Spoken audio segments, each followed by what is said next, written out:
Let me share my screen.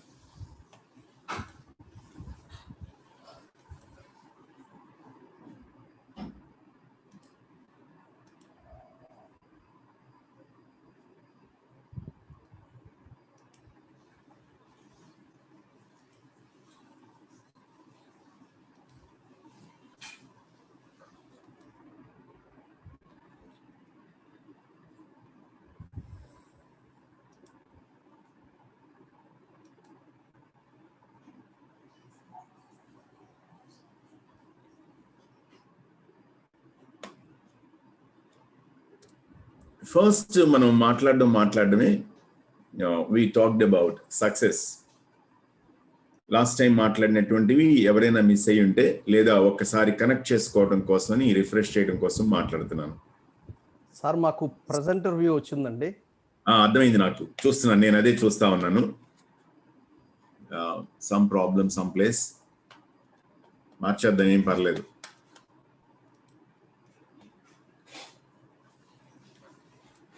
నేను అందుకనే నాకు వేరే స్క్రీన్ కూడా కనెక్ట్ చేసి పెట్టుకున్నాను. సక్సెస్ గురించి మనం మాట్లాడాం, జీవితం సక్సెసా కాదా అని చెప్పి. తాత్కాలికంగానైనా సరే మనం పీడించబడేటువంటి ఒక ఇబ్బందికరమైన పరిస్థితి ఏంటి అని అంటే, నా లైఫ్ సక్సెస్ కాదు. మనల్ని ఈ థాట్ టార్మెంట్ చేస్తుంటది, ఇబ్బంది పెడతా ఉంటుంది, హింసిస్తూ ఉంటుంది. నేను సక్సెస్ కాదు.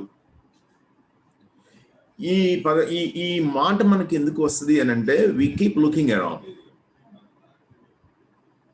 మనం చుట్టూ చూసుకుంటా ఉంటాం. We are born into a culture, we are born into a society. Culture అనగానే మనకు అర్థం కావాల్సింది, culture is the dress of religion అని అన్నాడు ఒక ఆయన. సో కల్చర్లోకి మనం పుట్టాము అని అంటే, we are born into a different religious context. న్యాచురల్గా వాల్యూ సిస్టమ్ డిఫరెంట్గా ఉంటుంది, డెఫినేషన్స్ డిఫరెంట్గా ఉంటాయి. ఈ డెఫినేషన్స్ డిఫరెంట్గా ఉంటాయి కాబట్టి సక్సెస్ డెఫినేషన్ కూడా ఖచ్చితంగా డిఫరెంట్గా ఉంటుంది. ఏదైనా ఒక యూనివర్సిటీలో చదివితే గనక లైఫ్ సెటిల్ అయిపోతుంది, ఏదైనా ఒక కోర్స్ చదివితే లైఫ్ సెటిల్ అయిపోద్ది, ఇలాంటి పెళ్లి చేసుకుంటే లైఫ్ సెటిల్ అయిపోతుంది, ఆ దేశం వెళ్తే లైఫ్ సెటిల్ అయిపోతుంది. ఇలాంటి మాటలన్నీ మనం వినేటువంటి సొసైటీలో, కల్చర్లో ఉన్నాం. కొంచెం చెప్పాలి అని అంటే, మన చుట్టూ ఉన్నటువంటి క్రైస్తవ సమాజం కూడా ఈ పోకడలకి భిన్నంగా ఏమీ ప్రవర్తించడం లేదు. అయ్యో బాగా సెటిల్ అయ్యాడండి అంటారు. బాగా సెటిల్ అయ్యాడు అని అంటే అర్థం ఏంటి అని అంటే, ఒక మంచి అర్బన్ ఏరియాలో సెటిల్ అయ్యాడు, ఒక మంచి 2 అంతస్తులు ఇల్లు కట్టుకున్నాడు, ఒక 4 చక్రాల వాహనం ఒకటి, ఒక 2 చక్రాల వాహనం ఒకటి, వీలుంటే గనక పుట్టి పెరిగిన గ్రామంలో ఒక ఇల్లు, ఒక 5 అంకెల జీతం ఒకటి, ఇంట్లో ఉన్న వాళ్ళందరూ ఫలానీ కోర్సులు. ఈ వరవడిలో కొట్టుకుపోతా ఉంటాం. కొట్టుకుపోతూ మనం ఏమంటామంటే సక్సెస్ అని అంటాం. So we have to revisit our definitions, particularly from a scriptural perspective. లేఖనానుసారమైనటువంటి పునర్నిర్వచనాలు గనక మనం చేయకపోయినట్లయితే నష్టపోతాము. మొదటి ఆదాముకి కడపటి ఆదాముకి మీరు గమనించినట్లయితే నిర్వచనాలు, చుట్టూ ఉన్నటువంటి మ్యాటర్ని చక్కగా నిర్వచించాడు మొదటి ఆదాము. కడపటి ఆదాము దగ్గరకు వచ్చేటప్పటికి ఇవ్వబడినటువంటి ధర్మశాస్త్రాన్ని చక్కగా నిర్వచించాడు ఆయన. నిర్వచనాలు సరైనటువంటి నిర్వచనాలు కాకపోతే అస్తవ్యస్తమైపోతాం మనం. దేవుడు ఎక్కడికక్కడ నిర్వచనాలని సెటిల్ చేస్తూ వచ్చాడు, డెఫినేషన్స్ ని సెటిల్ చేస్తూ వచ్చాడు, డిఫైన్ చేయడం నేర్పించాడు మనిషికి. దేవుడు మనిషికి ఇచ్చినటువంటి ఫస్ట్ టాస్క్ అన్నమాట. ఆ ప్రాసెస్ అంతటిని, క్రియేషన్ మొత్తాన్ని తీసుకొని వచ్చి చూపించి, నౌ డిఫైన్ దిస్ అని అన్నాడు. మొత్తాన్ని డిఫైన్ చేసుకుంటా వచ్చాడు. చిట్ట చివరికి తన ఎదురుగా నిలబడినటువంటి అవ్వను సహితం డిఫైన్ చేశాడు. 3వ అధ్యాయంలోకి వచ్చేటప్పటికి డెఫినేషన్స్ లో మార్పులు వచ్చేసినాయి. మనకి అర్థం కావాలి, what is the definition of success, my definition of success ఏంటి? ఈ డెఫినేషన్ ఆఫ్ సక్సెస్ అనేటువంటిది మనల్ని డ్రైవ్ చేస్తూ ఉంటుంది. Last time I remember pretty well, I made a statement, what's driving you crazy అని అన్నాను నేను. That was not a prepared statement. అప్పటికప్పుడు వచ్చినటువంటి మాట అది నోట్లో నుండి, కానీ it's apt for our context. What is driving you crazy అంటే, what is the definition of your success? What are you living for? ఇది మనకి అర్థం కావాల్సినటువంటి విషయం. So we have to think about this. ఖచ్చితంగా చూసుకోవాల్సిందే. ఒకవేళ మీరు ఇంతవరకు ఈ సక్సెస్ యొక్క డెఫినేషన్ ని పట్టించుకోకపోయినట్లయితే, now take time to define it. దేన్ని బట్టి సక్సెస్? కెనడీ ఆ రోజు మాట్లాడుతూ, సైమన్ అనుకుంటా బహుశా, మాట్లాడుతూ ఆ రోజు ఏమన్నాడు అని అంటే, బాప్తిస్మం ఇచ్చి యోహాను యొక్క జీవితం ఎందుకు సక్సెస్ అని అనుకుంటున్నావు అని అంటే, ఆయన ఏ పని నిమిత్తం వచ్చాడో ఆ పనిని పూర్తి చేశాడు. What is the purpose of life? నీ జీవితపు ఉద్దేశ్యం ఏంటి? ఎందుకోసం ఈ భూమి మీద బ్రతుకుతున్నావు? ఎటు నుండి ఏ దిశగా వెళ్తున్నావు నువ్వు? ఆ దిశగా వెళ్ళడానికి నీకు ఏమైనా ఆలోచన ఉందా? నిన్ను ప్రేరేపించేది ఏదైనా ఉందా? నువ్వు ఫలాని ఉద్యోగమే ఎందుకు చేస్తున్నావు? వేరే ఉద్యోగం ఎందుకని చేయటం లేదు? ఫలాని ఊళ్ళో ఎందుకు ఉంటున్నావు? దేంతో associate? Everything is connected to your purpose. నేను మీకు చెప్పాను, మీకు కుదిరినట్లయితే కనుక you purchase a copy of purpose given life written by Rick Warren. ఒక 40-day స్టడీ అనమాట అది. 40 chapters గా డివైడ్ చేశాడు దాన్ని. దానిలో ఆయన పర్పస్ గురించి మాట్లాడుతూ ఆయన అనే మాట అనమాట, if you are clear about the purpose of your life, even the books you read will change అని అన్నాడు అనమాట. నేను మర్చిపోలేనటువంటి విషయాల్లో ఒకటి. నీ జీవితం యొక్క ఉద్దేశ్యం నీకు అర్థమైనట్లయితే నువ్వు చదివే పుస్తకాలు కూడా మారిపోతాయి. ఇంక్రీజింగ్లీ నా లైఫ్లో దాన్ని చూస్తూ వచ్చాను. నాకున్నటువంటి వన్ ఆఫ్ మై ప్యాషన్స్, నేను మీకు లాస్ట్ టైం చెప్పాను, I'm very interested in gadgets అని చెప్పి. నా ఫస్ట్ ప్యాషన్ ఏంటి అంటే బుక్స్ అనమాట, right from my early childhood. So పుస్తకాలు ఎన్ని పుస్తకాలు కొన్నాను, ఎన్ని పుస్తకాలు చదివాను. ఇప్పుడు కొన్ని పుస్తకాలు కొనడం మానేశాను. అసలు కొనడం లేదు. వస్తున్నాయి మార్కెట్లోకి, చూస్తూ ఉంటాను, కొత్త రైటర్స్. పాత రోజుల్లో రైటర్ ఎవరో చూసుకోకపోయినా సరే ముందు పుస్తకం కొనేసేయాలి, చదివేసేయాలి. ఇప్పుడు అని కొనటం లేదండి. Now my choice of books has entirely change. పెద్ద ఖర్చు అవుతుందా అని అంటే కనుక ఏమీ ఇబ్బంది అనిపించడం లేదు. కొనేసుకోవాలి, ముందు కొనేసుకుని దానిలో కొంత అక్కడెక్కడైనా సరే చదివేసి నేర్చేసుకోవాలి. ఎందుకు అని అంటే they are connected with the purpose of my life. దేని గురించి మీరు ఈ భూమి మీద బ్రతికున్నారు? దేవుడు ఎందుకోసం మిమ్మల్ని ఇక్కడ ఉంచాడు అని ఆలోచించినట్లయితే మీరు ఆలోచించాల్సినటువంటిది, దేనికోసం బ్రతుకుతున్నారు? మీరు దానికోసమే చచ్చిపోరా?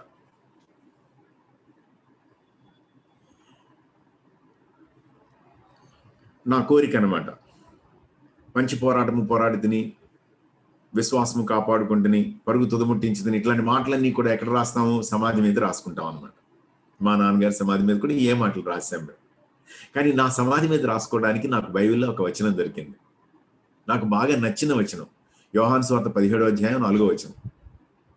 ఆ entire chapter, 17th chapter, high priestly prayer, pastoral prayer of Jesus Christ.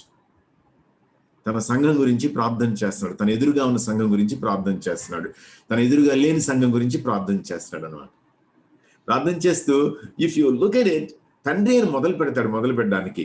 కానీ ఏం చేస్తాడు తెలుసా? చేయుటకు నీవు నాకు ఇచ్చిన పని భూమి మీద సంపూర్ణంగా నెరవేర్చి నేను నిన్ను మహింపరిచాను అని అంటాడు. He's giving an account of his life. What you live for is what you die for. What you die for is what you live for. అవునా కాదా మీ వ్యక్తిగత జీవితంలో? ఇవన్నీ కనెక్టెడ్ అనమాట. Your definition of success, the purpose of your life as you perceive it. నీకు అర్థమవుతున్న దాని ప్రకారం నువ్వు దేనికోసం ప్యాషనేట్ గా ఫీల్ అవుతున్నావు, బ్రతుకుతున్నావు. అది చెప్తూ నేను ఏం చేశాను అంటే, then I talked about convergence. ఏంటి కన్వర్జెన్స్ అని అంటే, 3 రకాల విషయాల గురించి మాట్లాడాను నేను. Number 1, I talked about experience. Number 2, expectation. And number 3, satisfaction. Experience అంటే నా అనుభవాలు. దానిలోనే నేనేం మాట్లాడుతూ వచ్చానంటే నా స్కిల్ సెట్, నేను నేర్చుకున్నవి కావచ్చు, నేను ప్రాక్టీస్ చేసినవి కావచ్చు, నేను ప్రొఫిషియంట్ అయినవి కావచ్చు, అవి లాంగ్వేజెస్ కావచ్చు, లేకపోతే కనుక స్పీడ్ రీడింగ్ కావచ్చు, లౌడ్ రీడింగ్ కావచ్చు, లేకపోతే కనుక నాకున్నటువంటి స్కిల్స్ అంటే మ్యూజిక్ కావచ్చు, సింగింగ్ కావచ్చు, reading large text and grasping them, second time చదవాల్సిన అవసరం లేకుండా గ్రాస్ప్ చేసేటువంటి థింగ్స్ని గబగబా, రకరకాల పీపుల్ తోటి నాకున్నటువంటి కనెక్షన్స్, నెట్వర్కింగ్, ఎక్స్పీరియన్సెస్ అనమాట. ఇవన్నీ కూడా నా ఫ్యామిలీ లైఫ్, ఎదురుగా నేను చూస్తున్నటువంటి లీడర్స్ యొక్క లైఫ్స్, మెంటర్స్, నేను నా దగ్గరకు వచ్చేటువంటి నా నెక్స్ట్ జనరేషన్ వాళ్ళ లైఫ్ నాతో ఎట్లా ఉంటుంది, నా ఫెలోషిప్ ఎట్లా ఉంటుంది, ఎక్స్పీరియన్స్ గురించి మాట్లాడాను. అది చేస్తూ ఉండగా నేను రకరకాల ఇష్యూస్లో ఇన్వాల్వ్ అయ్యి ఉండగా the satisfaction I get, contentment I get at the end of the day. కళ్ళు మూసుకుని పడుకుంటే yes I have done a good day, I have finished a good day, I have done a good day's job. ఒక మంచి పని చేశాను ఈరోజు, ఒక మంచి రోజుని జీవించాను అని కంటెంట్మెంట్. వెనక్కి తిరిగి 2020 చెక్ చేసుకుంటే కనుక కంటెంట్మెంట్. 56 ఏళ్ళ జీవితం వెనక్కి తిరిగి చెక్ చేసుకుంటే కంటెంట్మెంట్. ఇక్కడ నేను మీకు ఇంకొక పాయింట్ కూడా చెప్తాను. నేను లాస్ట్ టైం చెప్పాల్సినటువంటి అవసరం ఉండి చెప్పలేకపోయినటువంటి విషయం ఏంటి అని అంటే, మీ జీవితాన్ని దశాబ్దాలుగా డివైడ్ చేయండి. దశాబ్దాలుగా డివైడ్ చేయటం అని అంటే, మీరు ఒకవేళ 1980లో పుట్టారు అని అనుకుందాం, లేదా 81లో పుట్టారు. 81 నుండి 90 వరకు ఒక దశాబ్దం, 91 నుండి 2000 వరకు ఒక దశాబ్దం, 2001 నుండి 2010 వరకు ఒక దశాబ్దం, 2011 నుండి 2020 వరకు ఒక దశాబ్దం. 4 దశాబ్దాలు, 5 దశాబ్దాలు, 6 దశాబ్దాలు, లేకుంటే 3 దశాబ్దాలుగా డివైడ్ చేసుకొని మీరు ఎదురుగా పెట్టుకొని ఇయర్స్ వేసుకోండి. ఒక్కొక్క ఇయర్లో మీ లైఫ్లో జరిగినటువంటి సంఘటనలు మీకు ఏమేమి గుర్తొస్తున్నాయో రాసేసుకోండి. మీ లైఫ్ మొత్తం మీ కళ్ళ ముందు అలా కనబడాలి. ఫలాని సంవత్సరం మీకు పెళ్ళయింది, ఫలాని సంవత్సరం ఫస్ట్ బేబీ, ఫలాని సంవత్సరం మీ పోస్ట్ గ్రాడ్యుయేషన్, అండర్ గ్రాడ్యుయేషన్ అయిపోయింది, ఫలాని సంవత్సరం మీకు జాబ్ వచ్చింది, ఫలాని సంవత్సరం మీరు ట్రాన్స్ఫర్ అయ్యారు, ఫలాని సంవత్సరం ఫలాని ఫెలోషిప్లో జాయిన్ అయ్యారు, ఫలాని సంవత్సరం మీరు ఫలాని ట్రైనింగ్ అటెండ్ అయ్యారు. మీకు ఏవి గుర్తొస్తే అవి నింపడానికి ట్రై చేయండి. That's your life till date. ఈ రోజు వరకు మీ జీవితం. ఆ జీవితాన్ని మీరు చూసుకుంటే మీకు డిఫైనింగ్ మూమెంట్స్ అని చెప్పుకుంటా వచ్చాను నేను. ఆ డిఫైనింగ్ ఈవెంట్స్ మీకు అర్థమైపోతా ఉంటాయి, మీకు ఖచ్చితంగా తెలిసిపోతాయి.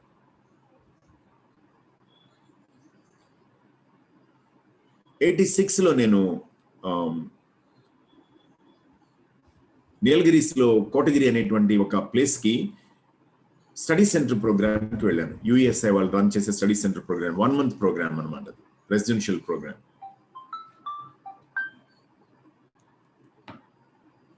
వెళ్తే అక్కడికి John Martin and Jane Martin అని చెప్పి కేంబ్రిడ్జ్ నుంచి ఒక బ్రిటిష్ కపుల్ వచ్చారు. They were already into their 70s. కొంచెం ఆయనకి హియరింగ్ లాస్ కూడా వచ్చేసింది అప్పటికి, but he was really passionate. ఆమె ఇద్దరు టీచ్ చేశారు మాకు. ఆయన మాకు ఓల్డ్ టెస్ట్మెంట్ టీచ్ చేశారు.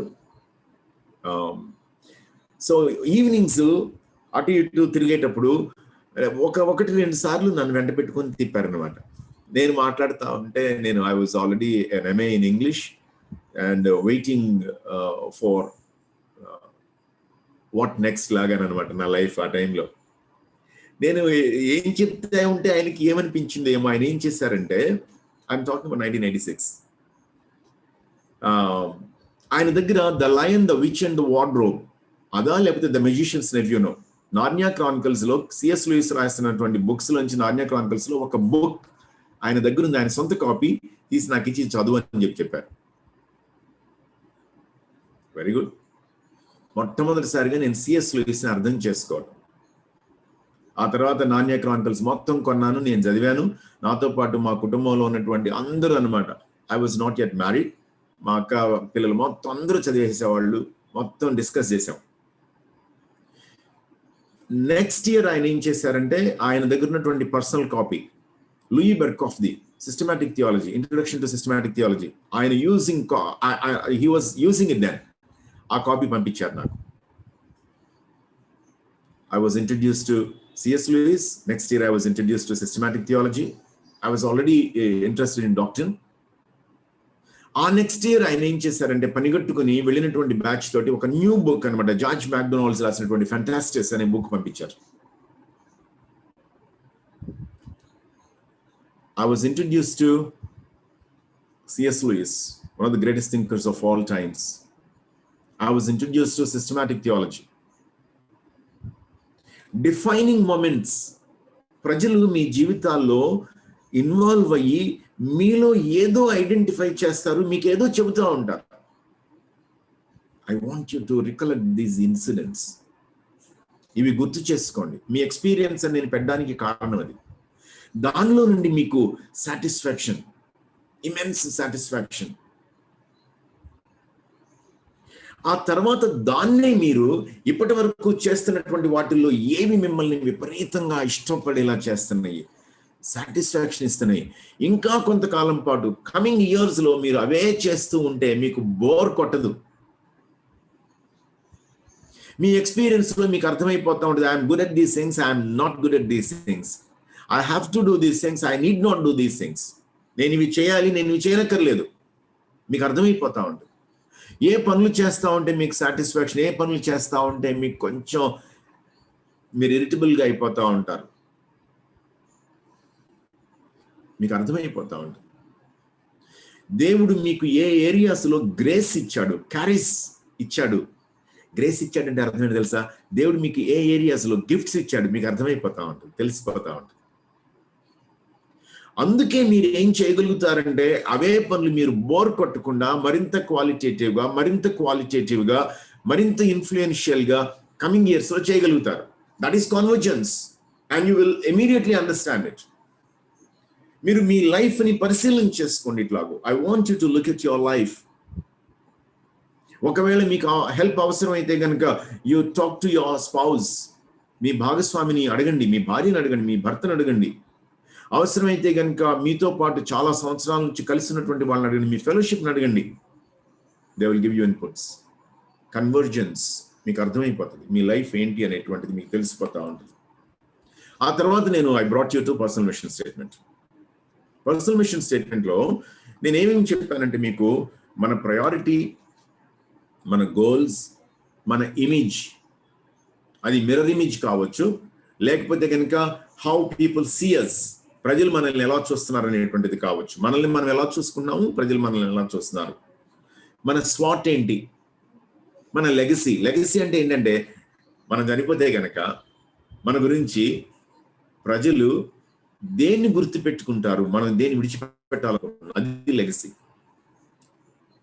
ఇవన్నీ కలిసి the point to your personal mission statement. మీకు ప్రయారిటీ అర్థమైపోతా ఉంటుంది. మీరు గోల్స్ పెట్టుకుంటుంటే కూడా మీకు అర్థమైపోతా ఉంటుంది, మీరు అవే గోల్స్ ఎందుకు పెట్టుకుంటున్నారు మీకు అర్థమైపోతా ఉంటుంది. దానిలో నుండి నేను మీకు ఏం చేశాను అంటే, I brought you to A PMS template. ఏంటి పిఎంఎస్ టెంప్లెట్? నేను మీకు చెప్పాను ఆల్రెడీ. ఒకటేమో యాక్షన్, ఒకటేమో టార్గెట్ గ్రూప్, ఒకటేమో రిజల్ట్. నేను నా గురించి మాట్లాడాను, నా మిషన్ స్టేట్మెంట్ అన్నట్లుగా నేను మాట్లాడాను. నేను మిషన్ స్టేట్మెంట్తో పాటు దీన్ని కొంచెం ముందుకు తీసుకుని దిస్ ఇస్ మై విజన్ అని అంటా అనమాట. The vision for my life అని అంటా అనమాట నేను. సో అక్కడ ఉన్నటువంటి టెంప్లెట్ని కంటిన్యూ చేస్తూ ఐ విల్ ప్రొడ్యూస్. నేను చేసే పని నేను ప్రొడ్యూస్ చేస్తాను. ప్రొడ్యూస్ చేయడంలో చాలా ఉండొచ్చు. నేను కాన్ఫరెన్స్లో ఆర్గనైజ్ చేస్తాను, బైబిల్ స్టడీలో ఆర్గనైజ్ చేస్తాను, పర్సనల్గా పరిచయాలు పెట్టుకుంటా ఉంటాను, లేదా సిమిలర్ ఇంట్రెస్ట్ ఉన్నటువంటి గ్రూప్స్తో కలుస్తూ ఉంటాను, వాళ్ళతో కలిసి పని చేస్తూ ఉంటాను. వాళ్ళు ఏమైనా నాకు టీచ్ చేయడానికి అవకాశం ఇస్తే టీచ్ చేస్తూ ఉంటాను, లేదా ఏమేమి ఎక్కడెక్కడ ఉన్న వాటిల్లో నేను అక్కర్లేదు వాటిల్లో నేను దూరకుండా ఏం చేస్తూ ఉంటానంటే దూరంగా ఉండడానికి ట్రై చేస్తాను. ప్రొడ్యూసర్ ఇవన్నీ చాలా వస్తాయి. నేను ప్రొడ్యూస్ చేయడానికి నన్ను నేను ఎక్విప్ చేసుకుంటా ఉంటాను, నాకు కావాల్సినటువంటి మెటీరియల్ సమకూర్చుకుంటా ఉంటాను, ఆ మెటీరియల్ని షార్పింగ్ చేస్తూ ఉంటాను, రిఫైన్ చేస్తూ ఉంటాను, నా స్కిల్స్ని ఇంకొంచెం ఇంప్రూవ్ చేసుకుంటా ఉంటాను, నా రీచ్ని పెంచుకుంటా ఉంటాను. ప్రొడ్యూస్లోకి ఇవన్నీ వస్తాయి అన్నమాట. కానీ నేను చేసే పని ఏంటంటే నేను ప్రొడ్యూస్ చేస్తాను. ఏంటి ప్రొడ్యూస్ చేసేది? ఎవరి కోసం అంటే నా టార్గెట్ గ్రూపు కలర్ కోడ్ చెప్పాను నేను, pockets of people. Pockets of people అని అంటే తెనాల్లోనే 5-6 రకాల పాకెట్స్ ఉండొచ్చు, 30-40 రకాల పాకెట్స్ ఉండొచ్చు.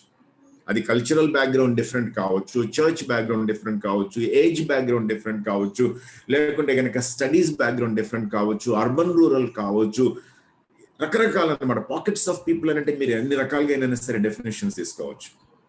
సో స్మాల్ గ్రూప్స్ అన్నమాట. నేను స్మాల్ గ్రూప్స్ అన్న మాట వాడను, కావాలని పాకెట్స్ ఆఫ్ పీపుల్ అన్న మాట వాడాను. ఎందుకోసం వాడాను అని అంటే మిషన్స్ లో, మిసియాలజీలో పాకెట్స్ ఆఫ్ పీపుల్ అనే దానికి స్పెసిఫిక్ డెఫినేషన్స్ ఉన్నాయి కాబట్టి అదే నా మైండ్ లోకి వచ్చింది, పాకెట్స్ ఆఫ్ పీపుల్. ఆ పాకెట్స్ ఆఫ్ పీపుల్ కి నేను ప్రొడ్యూస్ చేస్తాను. ఏం ప్రొడ్యూస్ చేస్తాను అంటే ప్రొడక్టివ్ లీడర్స్ ని తయారు చేస్తాను. అంటే నేను ఒక పాకెట్ ని తీసుకుని ఆ పాకెట్ లో ఉన్నటువంటి కొంతమందిని లీడర్స్ గా నేను తయారు చేశానంటే వాళ్ళు ఒట్టి లీడర్స్ అవ్వకుండా వాళ్ళు ప్రొడక్టివ్ లీడర్స్ అవుతారు. అంటే they go back to their pocket and they can in turn produce leaders. వాళ్ళంతటా వాళ్ళు మళ్ళీ వాళ్ళ పాకెట్ కి వెళ్ళి అక్కడ లీడర్స్ ని తయారు చేయగలరు. అది పాయింట్.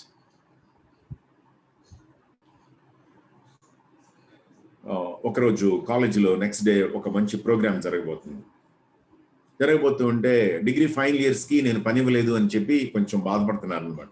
నేను వాళ్ళకి డిసిప్లిన్ అని చెప్పి దూరంగా పెట్టించానని చెప్పి, సార్ మాకు పని చెప్పండి సార్ అని అన్నారు. సరే కదా పని చెప్పమన్నారు కదా అని చెప్పి గ్రౌండ్ మొత్తం నేను ఒక 2 hours లో వస్తాను, గ్రౌండ్ మొత్తం రెడీ చేసి పెట్టండి అని చెప్పాను. ఎక్కడెక్కడ ఏం చేయాలో చూపించేసి వెళ్ళిపోయాను. వెళ్ళిపోయి అరౌండ్ 6-6:30, 7 ఆ టైంలో క్యాంపస్లోకి అడుగు పెట్టాను. మళ్ళీ వెళ్తే మాకు లోకల్ గానే హాస్టల్స్ ఉంటాయి కాబట్టి పిల్లలు ఒక హాస్టల్ క్యాంపస్లో, కాలేజ్ క్యాంపస్లో ఉంటారు. సరే నేను రాగానే నా చుట్టూ మూగారు అనమాట. నేను చూశాను గ్రౌండ్ లో పని జరగలేదు. ఆస్క్డ్ దెమ్ ఎ క్వశ్చన్, అరే వాట్ ఈస్ లీడర్షిప్ అని అడిగాను నేను. వాళ్ళు న్యాచురల్ గా మనకు వచ్చేటువంటి డెఫినేషన్స్ అన్ని, మళ్ళీ లీడర్షిప్ డెఫినేషన్ మనకి దేనిలో నుంచి పుట్టుకొస్తుంది అని అంటే మన పొలిటికల్ కాంటెక్స్ట్ లో నుంచి, మన సొసైటీ కాంటెక్స్ట్ లో నుంచి, మన పొలిటికల్ పార్టీస్ కాంటెక్స్ట్ లో నుండి, తర్వాత మన కల్చరల్ కాంటెక్స్ట్ లో నుంచి లీడర్షిప్ డెఫినేషన్స్ పుట్టుకొస్తాయి అనమాట. మనం చూస్తున్నాం, మన ఎక్స్పీరియన్సెస్ నుంచి పుట్టుకొస్తాయి. సో చెప్పండి అన్నాను. నా సంగతి వాళ్ళకి తెలుసు కాబట్టి ఏంటో చెప్తున్నారు. కానీ పాపం చాలా స్ట్రగుల్ అవుతా ఉన్నారు యంగ్ పీపుల్. ఎంత మహా అయితే కనుక 19 years అట్లా ఉండే, 20 years అట్లా ఉండే, అచ్చమైనటువంటి రూరల్ బ్యాక్గ్రౌండ్ నుంచి వచ్చేటువంటి పిల్లలు. So what is leadership? ఆ నైట్ వాళ్ళకి చెప్పినటువంటి లెసన్ అనమాట. Leadership is responsibility. నేను వాళ్ళకి నేర్పించినటువంటి డెఫినేషన్ అది. మీ ఎదురుగా రెస్పాన్సిబిలిటీ పని ఉంది, మీరు రెస్పాన్సిబుల్గా బిహేవ్ చేయలేదు. ఎవరో చేస్తారులే, పని చేయటం లీడర్ బాధ్యత కాదు అని అనుకున్నారు మీరు. ఈ పిల్లలు మళ్ళీ వాళ్ళ విలేజెస్ కి, ఈ మధ్యలో ఆ బ్యాచ్ తో కలిసి చదువుకున్నటువంటి ఒక అమ్మాయి కనపడింది అనమాట. ఆ అమ్మాయి నా దగ్గర 7 years ఉంది. ఆ అమ్మాయి ఉన్నటువంటి గ్రూప్ లో అడిగాను అనమాట, లీడర్షిప్ అంటే ఏంటి? అమ్మాయి గబుక్కని చెప్తుంది, రెస్పాన్సిబిలిటీ. ఎప్పుడో విన్నటువంటి డెఫినేషన్, 3-4-5 years అయిపోయింది. Still she is able to recollect, గబుక్కని చెప్పేసేయగలిగింది. ఆ పిల్లలు వాళ్ళ విలేజెస్ కి వెళ్ళి అక్కడ లీడర్షిప్ అంటే ఏంటో, రెస్పాన్సిబిలిటీ అనేది they live it out. They may not be Christians, but still pockets of people కి ప్రొడక్టివ్ లీడర్స్ తయారవుతారు. ఎంతసేపు ఇక అదే, ఏది మాట్లాడినా, దేని గురించి మాట్లాడినా సార్. బైబిల్ సర్వే మాట్లాడుతా ఉన్నారు అనుకోండి, బైబిల్ సర్వే మాట్లాడితే కనుక మన ఊరికి నేను నోట్స్ తయారు చేసి పెట్టుకొని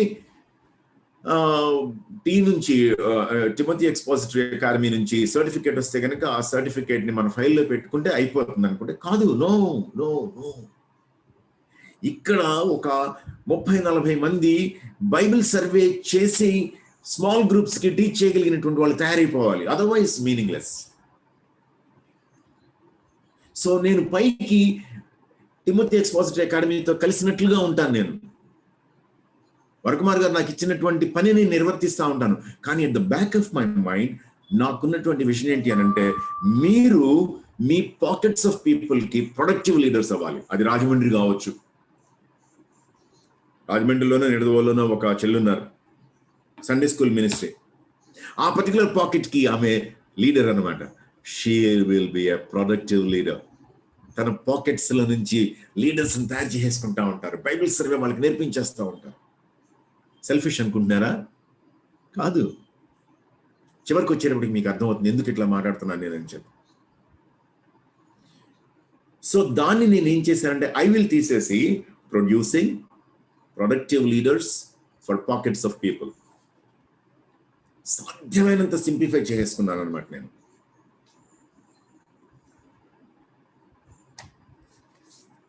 so I'm really happy talking these things. చాలా సంతోషంగా ఉంది నాకు. విజన్ కి మిషన్ కి డిఫరెన్స్. విజన్ కి మిషన్ కి డిఫరెన్స్. విజన్ అంటే ఏంటో తెలుసా? Who you can be. నువ్వు ఏమి కాగలవో, నువ్వు ఏమి అవగలవో.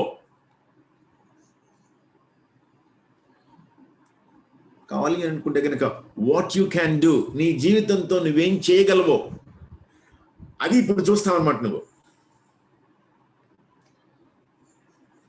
12 ఏళ్ల వయసులో యెరూషలేములో దేవాలయంలో శాస్త్రులు పరిచయాల మధ్యలో కూర్చొని ప్రశ్నలు అడుగుతూ వాళ్ళు చెప్పే సమాధానాలు వింటూ నిమగ్నమైపోయినారు ఆయన. దాదాపుగా 3 దినాల గ్యాప్ పాటు. వాళ్ళ అమ్మ నాన్న వచ్చి ఎందుకు ఇలా చేశావని అంటే ఆయన ఏమన్నారు అక్కడ ఆ మాట ఏంటి? నేను నా తండ్రి పని మీద ఉండాలి కదా. విజన్ ఏంటి అని అంటే మరో 20 సంవత్సరాల తర్వాత యెరూషలేములో జరపబోయేటువంటి నిర్గమనమే ఆయనకి దర్శనం అనమాట. అది హూ యూ క్యాన్ బి అని అంటే I can be the person hanging on the cross. అప్పుడు జరగబోయేది ఆయన ఇప్పుడే చూస్తున్నాడు.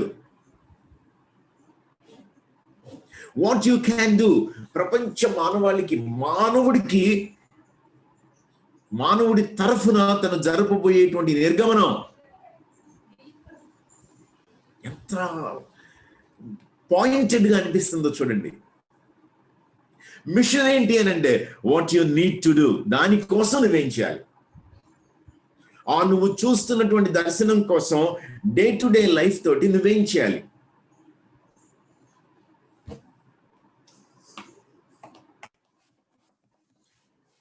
సో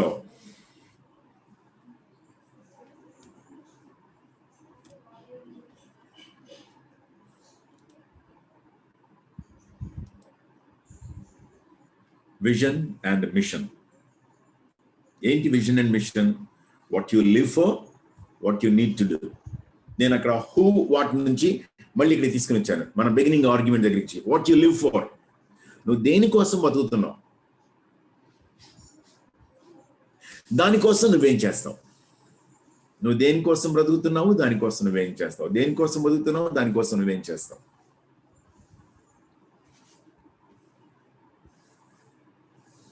కొంచెం ఇబ్బందిగా అనిపించవచ్చు, ఎక్కడో అర్థమయ్యి కానట్టుగా ఉంది అనిపించవచ్చు. ఏం పర్లేదు, నేను చాలా సంవత్సరాలు స్ట్రగుల్ అయ్యాను దీంతో. చాలా అంటే చాలా సంవత్సరాలు స్ట్రగుల్ అయ్యాను. సో మీ దగ్గర 2 సార్లు 3 సార్లు ఈ విషయాలు మాట్లాడాలి, లేదా 2 సార్లు 3 సార్లు ఇదే కోణంలో బైబిల్ సర్వే గురించి మాట్లాడాలి అని అంటే నాకేం ఇబ్బంది లేదు. రాదర్ ఇట్ యాక్చువల్లీ ప్లీజెస్ మీ. నేను ఇప్పుడు 40 ఏళ్ల వయసులో విన్నటువంటి విషయాలు ఇవాళ నేను మీకు కొంచెం ఎర్లీ ఇయర్స్ లో మీరు వినడానికి నా వల్ల మీకు ఏమైనా మేలు కలిగితే అంతకంటే కావాల్సిందేం లేదు. ఎందుకని మీరు పాయింటెడ్ గా లేజర్ షార్ప్ గా మీరు గనక విజన్ తోటి మీ మిషన్ ని అటాక్ చేయడానికి పూనుకున్నారనుకోండి, న్యాచురల్ గా నా విజన్ నాకు నెరవేరుతుంది అనమాట. హ్యాపీగా అనిపిస్తుంది. సో దానికే మళ్ళీ కొంచెం ఎక్స్టెండ్ చేశాను. Your vision, your mission and your goals. ఈ విజన్, మిషన్, గోల్స్ ని ఎలా కనెక్ట్ చేస్తున్నావంటే what you live for, what you need to do, how you do it. మీరు చేయాల్సినటువంటి పనిని ఎలా చేస్తారు? మొక్కలు కొడతారు.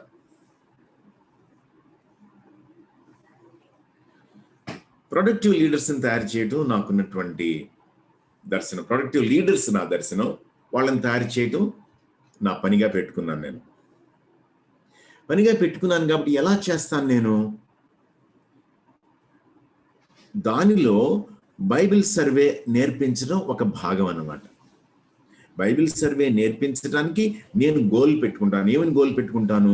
నేను బైబిల్ని క్షుణ్ణంగా అర్థం చేసుకుంటాను. అర్థం చేసుకుని ఈ ఇవ్వబడిన 20 క్లాసుల్లోనూ 24 క్లాసుల్లోనూ దాన్ని జాగ్రత్తగా డివైడ్ చేసి ముక్కలు కొట్టుకొని ఈ ముక్కల్లో చెప్పవలసిందంతా కూడా వాళ్ళకి అందించినట్లయితే అదనంగా కావాల్సి వస్తే వాళ్ళు ఏం చేయాలో వాళ్ళు చేసుకుంటారు.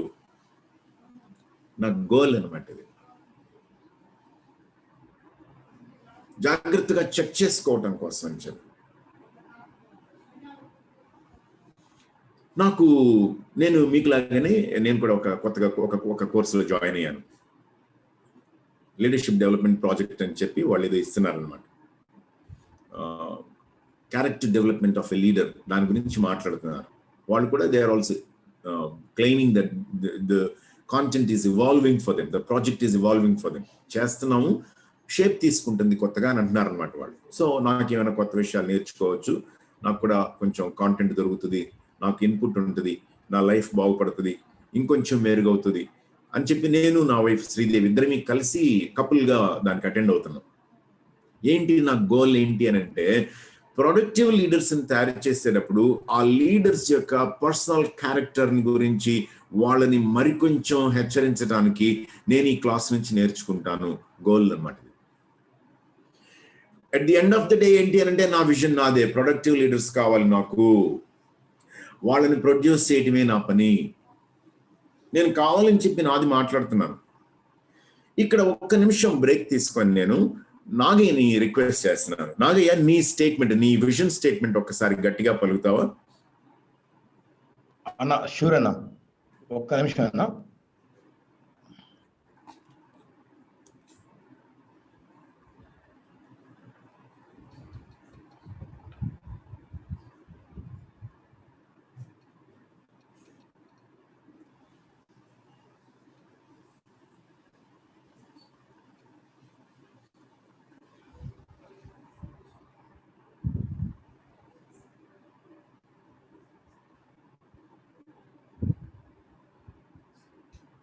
నేను చదవన పని అన్న, నేను చదవండి అన్న, నా సెల్ ఫోన్లో కొంచెం ఇబ్బంది ఉంది. Okay. Equipping Christian colleagues to become true Christian leaders, అదేనా? ఎస్ అన్న. Okay. Equipping Christian colleagues to become true Christian leaders. Thank you అన్న. విజన్, మిషన్, దానికి అవసరమైనటువంటి గోల్స్. ఓకే, ఇప్పుడు నాకు మీరు హెల్ప్ చేయాలి. మీరు హెల్ప్ చేయటం అంటే ఏంటంటే,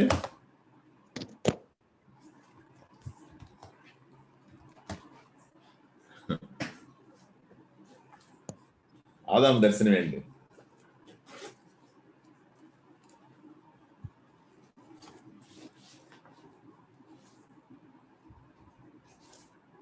ఆదాంకి దేవుడు ఏం చెప్పాడు చెప్పండి? ఫలించి అభివృద్ధి పొంది విస్తరించండి. మీకు క్యాష్ ఇస్తాను, నాకు గూగుల్ పే చేయగలరా? ఫలించి అభివృద్ధి పొంది విస్తరించి భూమిని నిండించి దాన్ని లోపరుచుకోమన్నాడు. ఓకేనా? అంటే ఆదాముని ఏం చేయమని చెప్పాడు దేవుడు? పని చేయమని చెప్పాడా? భూమిని నిందించమన్నాడు. భూమిని నిందించమని చెప్పాడు.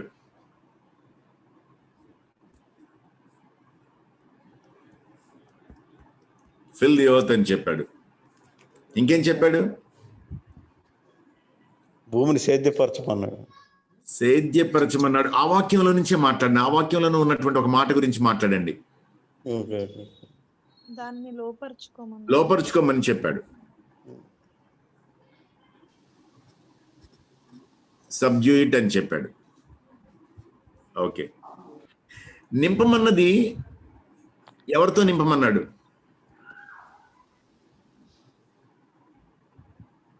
తనలాంటి వారు. ఎగ్జాక్ట్లీ తనలాంటి వాళ్ళతో నింపమన్నాడు. సో ఆదాంకి ఉన్నటువంటి దర్శనం ఏమై ఉండాలి అని అంటే, భూమి యావత్తు తనలాంటి వాళ్ళతోటి నిండటం, భూమి యావత్తు వాళ్ళ అదుపుకి రావటం, వాళ్ళు దాన్ని సంపూర్ణంగా లోబరుచుకోవటం. అంటే ఆదాము లాంటి వాళ్ళు ఈ భూమిని నింపాలి, అది ఆయనకున్నటువంటి పని. ఓకే, బాగుంది. అబ్రహాం పని ఏంటి?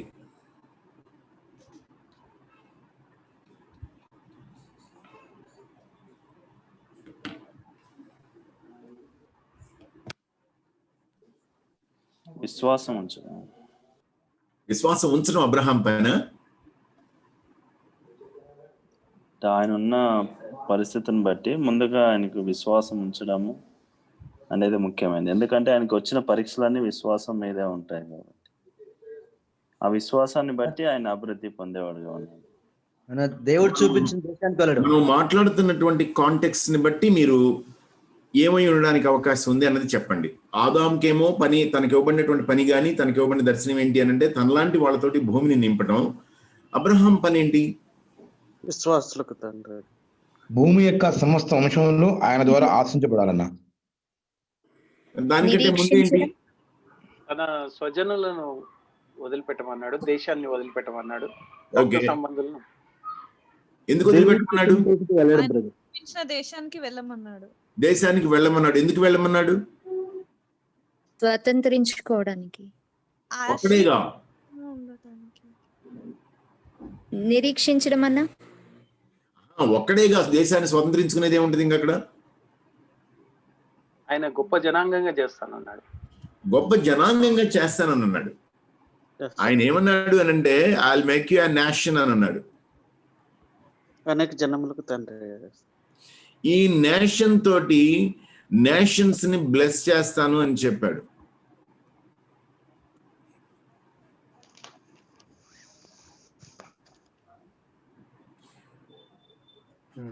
మనకి దేవుడు అబ్రహాం తోటి ఏం చేశాడనంటాం మనం? కవెనెంట్, ఒక నిబంధన చేశాడు దేవుడు.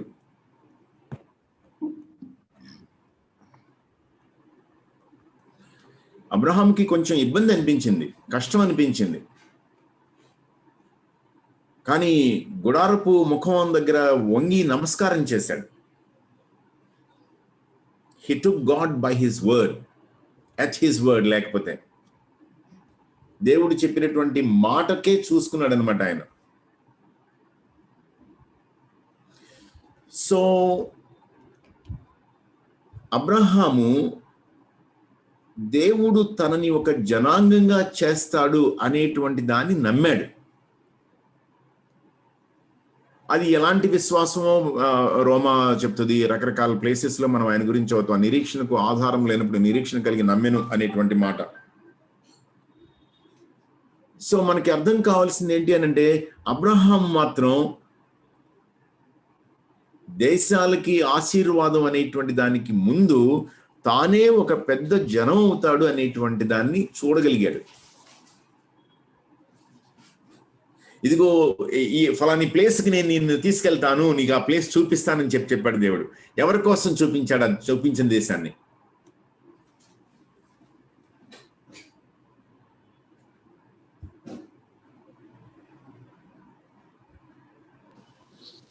అబ్రహాం కోసం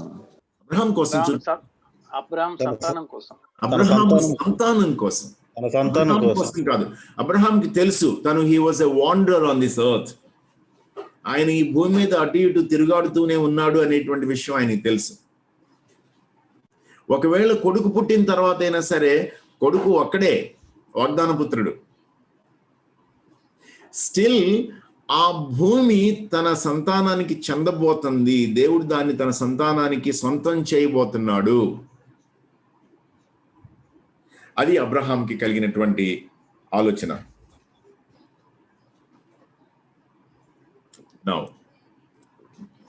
మోషే సంగతి చెప్పండి.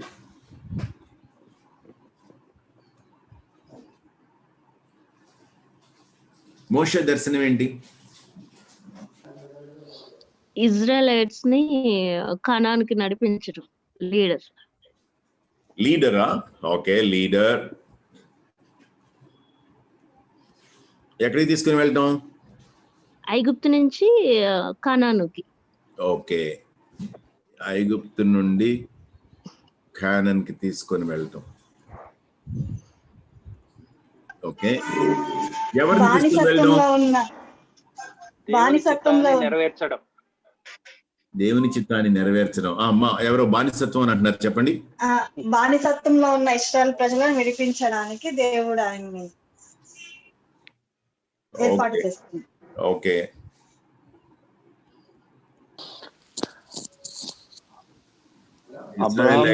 డెలివరీ చేయడానికి. బ్రదర్ ఇంకెవరు మాట్లాడుతున్నారు, చెప్పండి. అబ్రహాంతో దేవుడు చేసిన వాగ్దానం ఏదైతే ఉందో దానిని నెరవేర్చడానికి అని అనుకోవచ్చు. అబ్రహాంకి దేవుడు ఇచ్చినటువంటి వాగ్దానాన్ని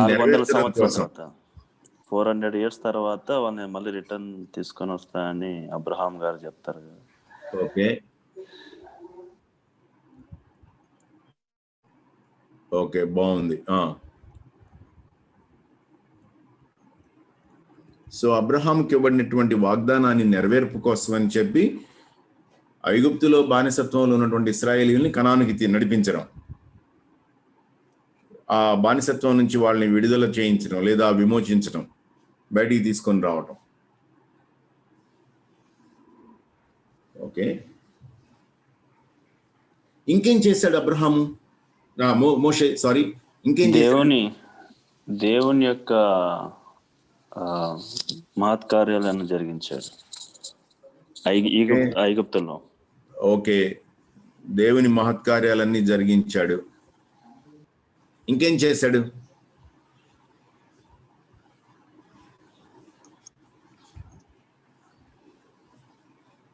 ధర్మశాస్త్రాన్ని ఇశ్రాయేలు ప్రజలకు అందించాడు. Exactly. He brought the law to the people. ప్రజలకి ధర్మశాస్త్రాన్ని తీసుకుని వచ్చాడు దేవుని దగ్గర నుండి.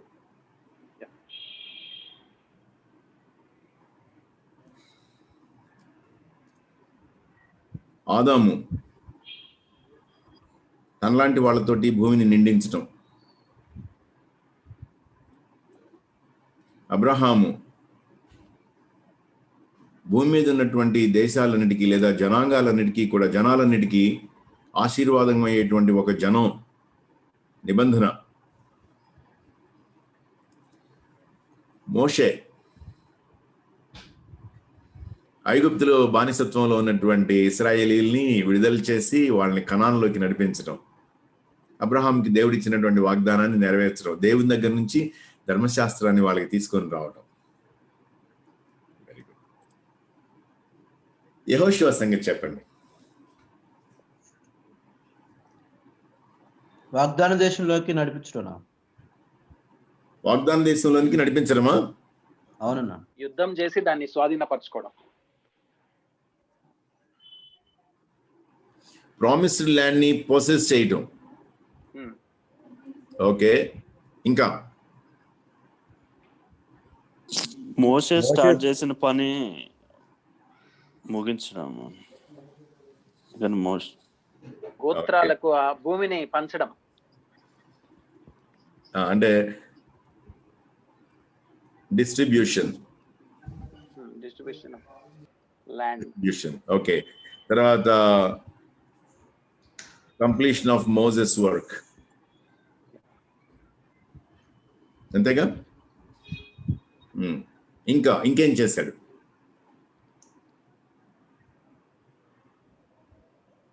తప్పిపోయిన ఇశ్రాయేలు ప్రజల్ని యెహోవా వైపు మళ్ళీ నేను 91 యెహోవాని సేవించేదము అని దాంట్లోకి తీసుకోండి. ఓకే, కమిట్మెంట్ అనేటువంటిది రెన్యూ చేయించాడు వాళ్ళతోటి. ఓకే, యుద్ధాలు జరిగించాడు. యుద్ధాలు, ఓకే. ఈ పొజిషన్ లోనే వార్స్ గురించి మనం మాట్లాడతాం. ఇప్పుడు నాకు కావాల్సింది ఏంటంటే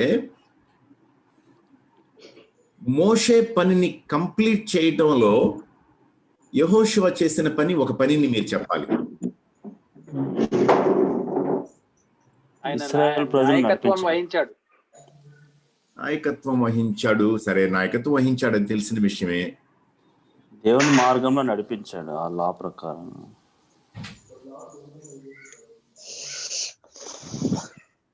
అంకుల్ మోషే దగ్గర జాషువా నేర్చుకున్నారు కదా అంకుల్, ఎలా అవును. అది అయి ఉండొచ్చేమోనని.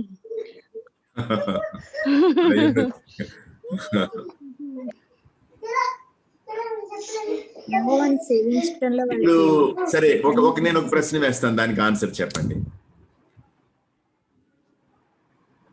మోషే కాలంలో ఇశ్రాయేలీలు ఎవరు? యెహోషువ కాలంలో ఇశ్రాయేలీలు ఎవరు? మోషే కాలంలో దేవుని వాండరర్స్ ప్రజలు. గానే ఉన్నారు. మోషే కాలంలో బానిసలు. ఆహా, వాండరర్స్ గానే ఉన్నారు అంటే అడవిలో ఇంకా నడుస్తూనే ఉన్నారు. వాళ్ళు ఇంకా వాళ్ళ డెస్టినీ చేరుకోలేదు. యెహోషువ టైం కి వాళ్ళకి ఒక సెటిల్ అయ్యారు. Second generation of very Israel. Good, very good, very good. Second generation of Israel. So nice. నాకు I'm really pleased with the answers. Moshe కాలంలో వాళ్ళు బానిసలే, కానీ బానిసలు విడుదల పొందారు. Yeah. విడుదల పొంది బయటకు వచ్చారే కానీ వాళ్ళు సంచార జీవులు. స్థిర నివాసం లేదు వాళ్ళకి. స్థిర నివాసం వైపుకి సాగిపోతూ అవిశ్రాంతిని పొందారు వాళ్ళు. అంటే అవిధేయత వలన విశ్రాంతిలో ప్రవేశింపలేకపోయారు. కానీ ఎవరనంటాం మనం వాళ్ళని? ఇశ్రాయేలీలే. రాలిపోయిన తరం వేరు, ప్రవేశించిన తరం వేరు, కానీ వచ్చింది ఎవరు అంటే ఇశ్రాయేలీలే. సంచార జీవులుగా ఉన్నటువంటి వాళ్ళు, ఈ నోమాడ్స్ అనేటువంటి వాళ్ళు ఇప్పుడు ఏమయ్యారు అని అంటే సెటిల్డ్ అనమాట. ఒక ప్రదేశంలో స్థిర నివాసాన్ని ఏర్పాటు చేసుకున్నారు. మోషే కాలానికి యెహోషువ కాలానికి ఉన్నటువంటి తేడా. ఓకే, నేను ఇప్పుడు డైరెక్ట్గా డేవిడ్ దగ్గరికి వెళ్ళిపోతున్నాను. డేవిడ్ సంగతి చెప్పండి. ఇప్పుడు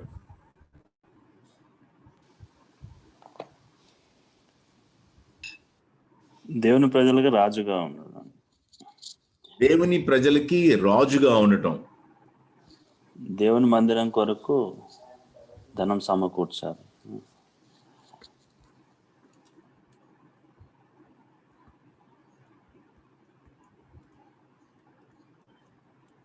okay, material for God's temple. యెరూషలేముని దక్కించుకున్నాడు. యెరూషలేముని ఆ యుబాసియల్ నుంచి కూడాను ఫైట్ చేసేసాడు. దేవుని బట్టి, తన ప్రజల కొరకు దేవుని బట్టి అతి పౌరుషం కలిగిన వ్యక్తి.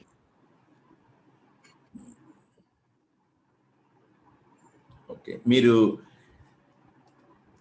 ఈ హీరోస్ అందరి గురించి మనం మాట్లాడుతున్నటువంటి కాంటెక్స్ట్ లోనే డేవిడ్ని కూడా చూడడానికి ట్రై చేయండి. ఆదాము తనలాంటి వాళ్ళతోటి భూమిని నింపాలి. అబ్రహామేమో జనాలన్నింటికీ కూడా ఆశీర్వాదంగా ఉండేటువంటి జనం. మోషే ఏమో బానిసత్వంలో ఉన్నటువంటి ప్రజలందరినీ కూడా విడుదల చేసి నడిపించటం. అబ్రహాంకి దేవుడిచ్చినటువంటి వాగ్దానాన్ని నెరవేర్చడం, వాళ్ళకి ధర్మశాస్త్రం ఇవ్వడం, దేవుని పేరట ఘనమైనటువంటి మహత్తరమైన కార్యాలను చేయడం. యెహోషువ ఏమో మోషే పనిని కంప్లీట్ చేయడం, ఉన్నటువంటి వాగ్దాన దేశం అంతటినీ కూడా స్వతంత్రించుకోవడమే కాకుండా, యుద్ధాలు చేయడమే కాకుండా వాళ్ళందరినీ అక్కడ సెటిల్ అయ్యేలా చేసి వాళ్ళ భూమిని వాళ్ళకి ప్రభు పేరట పంచడం, వాళ్ళని ప్రభు పట్ల నిబద్ధతలో ఛాలెంజ్ చేయటం. అదే పద్ధతిలో డేవిడ్ గురించి మాట్లాడండి. ఇప్పుడు దేవుని కొరకు ఆరాధికుల్ని తయారు చేయడం, సిద్ధపరచు. ఇశ్రాయేలు ప్రజల కొరకు రాజుగా ఉండడం. బ్రదర్, రాజుగా ఉండడం. అమ్మా, నువ్వేదో చెప్తున్నావు, దేవునికి ఆరాధన చేసే వాళ్ళని తయారు చేయడమా?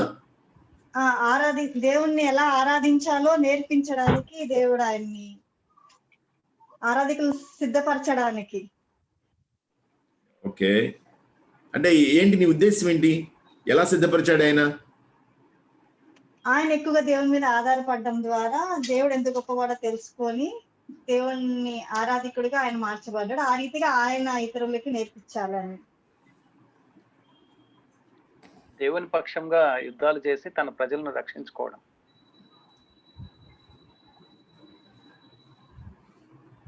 మీరు ఈ మాట మీద ఇంకేదైనా ఒక మాట చెప్పగలరా?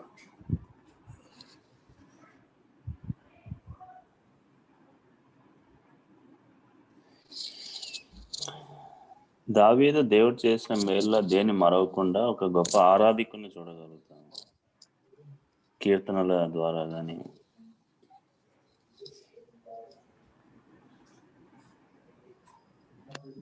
దావీదు జీవితాన్ని ఎలా మొదలు పెట్టాడు? గొర్రెలు కాకుండా ఎలా ముగించాడు? అపవాదిని ఎలా ఎదిరించాలో నేర్చుకున్నాడు. గొలియాతు లాంటి అపవాదిని మన జీవితంలో ఎలా ఎదిరించగలుగుతామో నేర్పించడం. ఆయన ప్రజలకు ఒక తిరుగులేని నాయకుడుగా నేను మీకు ఇక్కడ ఒక క్లూ ఇచ్చాను. దేవుడు దావీదు దేనికోసం పనిచేస్తున్నాడు? రాజుగా ఉండడానికి, దేవుని పక్షం, దేవుని ప్రజలను పరిపాలించేవాడుగా ఉండడానికి దేవుడు ఏర్పడి దేవుని రాజ్యాన్ని దేవుని చూసారా? ఆ మాట కోసమే చూస్తున్నాను నేను. దేవుని రాజ్యం మీరు గమనించినట్లయితే నేషన్, పీపుల్ గ్రూప్, ఇక్కడ నుంచి నోమాడ్స్, వీళ్ళు సంచార జీవులు, ఇక్కడికి వచ్చేటప్పటికి సెటిల్ అయ్యారు. ఇక్కడికి వచ్చేటప్పటికి రాజ్యంగా ఏర్పాటయ్యారు. ఎవరు వీళ్ళందరూ? ఇశ్రాయేలీలు.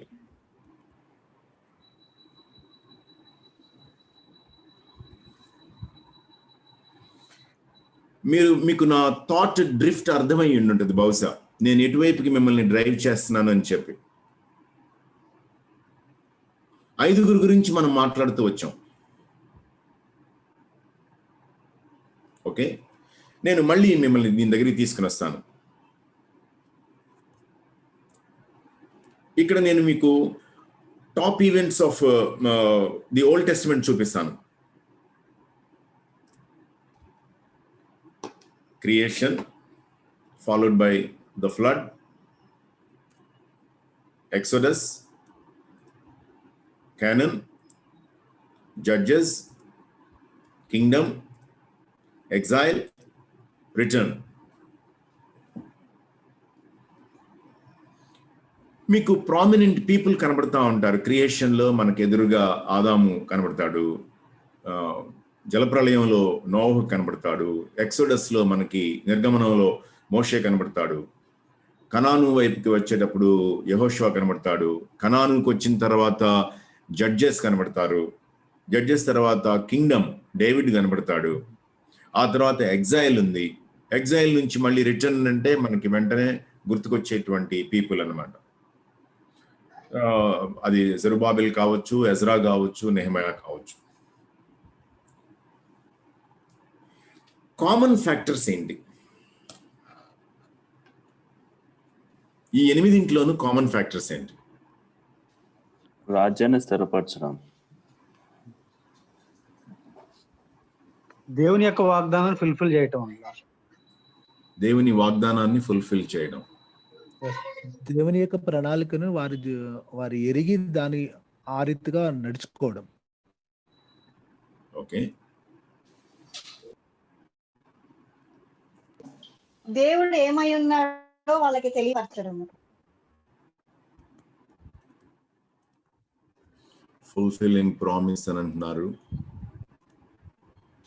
గాడ్ పర్పస్ మ్యాన్ యొక్క లైఫ్ లో ఏంటి అన్నది చెప్పటం. What is the purpose of man? Which man? అన్ని క్రియేషన్, ఫ్లడ్ అన్నిట్లో ఒక పర్సన్ కి పట్ల దేవుడు కలిగి ఉన్న ఉద్దేశం. ఇప్పుడు ఫర్ ఎగ్జాంపుల్ అమ్మా నువ్వు అట్లా అన్నావు కాబట్టి ఫర్ ఎగ్జాంపుల్ క్రియేషన్ నుంచి కానీ ఫ్లడ్ నుంచి కానీ ఎవరి గురించి మాట్లాడతావు? క్రియేషన్ అంటే ఆడమ్ ఆ టైంలో ఉన్నప్పుడు ఫలించి అభివృద్ధి చెంది లోపరుచుకోమన్నారు. ఓకే, తన ఉద్దేశం నుంచి వాళ్ళు కొంచెం తప్పిపోయారు ఆడమ్ ఈడెన్ గార్డెన్ లో నుంచి. ఈ ఫ్లడ్స్ లో ఏమన్నా వాళ్ళు రిపెంట్ అయ్యి గాడ్ వైపు తిరగమన్నప్పుడు వాళ్ళు ఒబే చేయలేదు. ఓకే. ఎక్సోడస్ లో కూడా మనం మోషే లేనప్పుడు వాళ్ళు వాళ్ళ ఓన్ డెసిషన్స్ తీసుకొని గాడ్ ప్లాన్స్ కి పక్కకి వెళ్ళిపోయినట్టు కనబడుతుంది. ఓకే, సరే. ఇప్పుడు నేను ఇంకొక పని చేస్తున్నాను. ఓకే. ఆదమ్,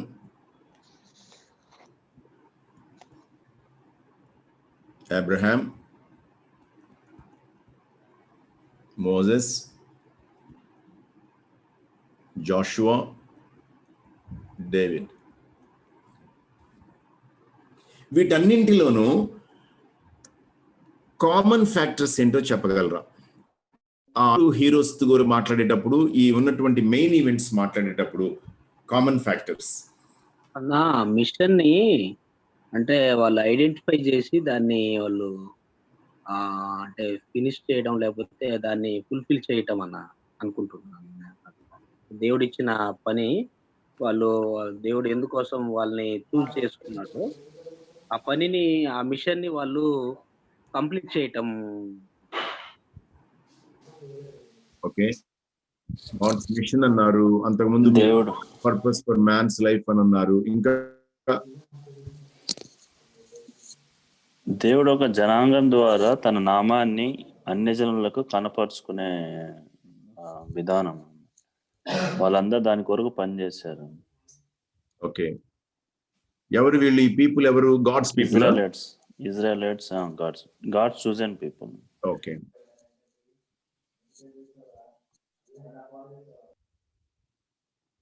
ఓకే, ఇంకా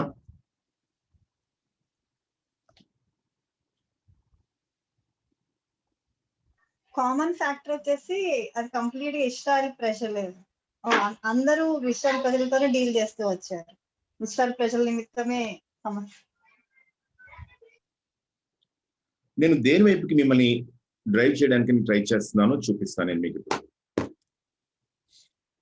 కామన్ ఫ్యాక్టర్, కామన్ గా మనకు కనపడేటువంటిది రెండు పీపుల్. మీరు ఆదాము జీవితాన్ని పరిశీలించినా, అబ్రహాముని పరిశీలించినా, మోషేని పరిశీలించినా, యెహోషువని పరిశీలించినా, దావీదుని పరిశీలించినా సరే, లేకపోతే ప్రధానమైనటువంటి ఘట్టాలుగా ఉన్నటువంటి వీటన్నిటినీ మనం పరిశీలించినా మనకి స్పష్టంగా కనపడేది ఏంటి అనంటే దేవుడు, ప్రజలు. ఆదాముకు కూడా దేవుడు ఏం చెప్పాడంటే నీలాంటి వాళ్ళతోటి ఈ భూమిని నింపు అని అన్నాడు. యెహోవాను గురించినటువంటి జ్ఞానంతో భూమి నిండడం. అబ్రహాంకి ఏం చెప్పాడు అనంటే నేను నిన్ను ఒక గొప్ప జనాంగంగా చేస్తాను, ఆ జనాంగం ద్వారా ప్రపంచంలో ఉన్నటువంటి జనాలన్నింటినీ కూడా ఆశీర్వదిస్తాను. మోషేకి ఏం చెప్పాడనంటే నా ప్రజలు వీళ్ళని నువ్వు తీసుకుని అవతలికి తీసుకుని వెళ్ళు.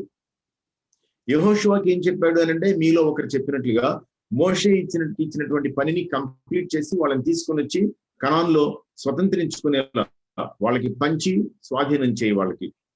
దావీదుకి ఏం చెప్పాడు అనంటే ఇదిగో ఈ ప్రజలందరికీ నేను నిన్ను రాజుగా అభిషేకిస్తున్నాను, వీళ్ళని నా కోసం రాజ్యంగా తయారు చేయి. దేవుడు, ప్రజలు, దేవుడు, ప్రజలు.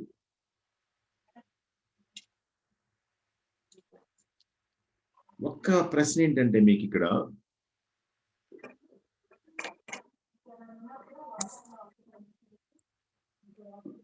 ఇది ఇలా కంటిన్యూ అవుతూ వచ్చింది మనకి న్యూ టెస్టిమెంట్ అదంతా. మనకి మీరు ఇక్కడ ఉన్నారనుకుందాం,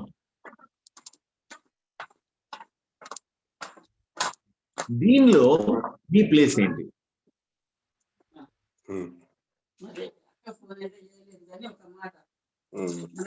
గాడ్ కి కనెక్షన్, పీపుల్ కి కనెక్షన్. ఇవి చాలా చక్కగా పనిచేస్తున్నాయి మనకు. ఇక ఇప్పుడు ఇందులో ఏదో ఎక్కువ ఉన్నది అదంతా మనకి ఎందుకు చెప్పు అనుకోండి, నాకు అదే కొంచెం స్ట్రాంగ్ గా ఉండేది నాకు.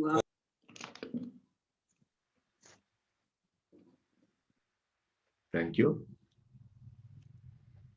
ఈ బిగ్ పిక్చర్ లో బహుశా ఆదాము లాగానో, దావీదు లాగానో, మోషే లాగానో మీరు వచ్చారు ఇక్కడికి అనుకుందాం. దేవునికి ప్రజలకి మీ కనెక్షన్ ఏంటి?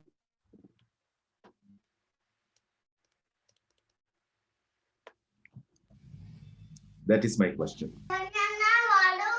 Jesus Christ. మీరు ఇప్పుడు యేసుక్రీస్తు ప్రభు గురించి తీసుకుని రావద్దు, యేసుక్రీస్తు ప్రభు గురించి మాట్లాడద్దు. మీడియేటర్స్ ఎవరు మీడియేటర్స్? మనమే. అమ్మా నేను మళ్ళీ చెప్తాను, ఇక్కడ ఉన్నటువంటి ఈ గ్రూప్ తోటి మిమ్మల్ని మీరు ఐడెంటిఫై చేసుకుంటూ ఇలాంటి ప్రధానమైనటువంటి ఘట్టాలతోటి మానవ చరిత్ర కొనసాగుతూ ఉండగా మీరు కూడా ఈ క్రమంలో వచ్చినటువంటి ఒక వ్యక్తి అయితే ఈ బిగ్ పిక్చర్ లో మీ ప్లేస్ ఏంటి అది నేను అడుగుతున్నాను.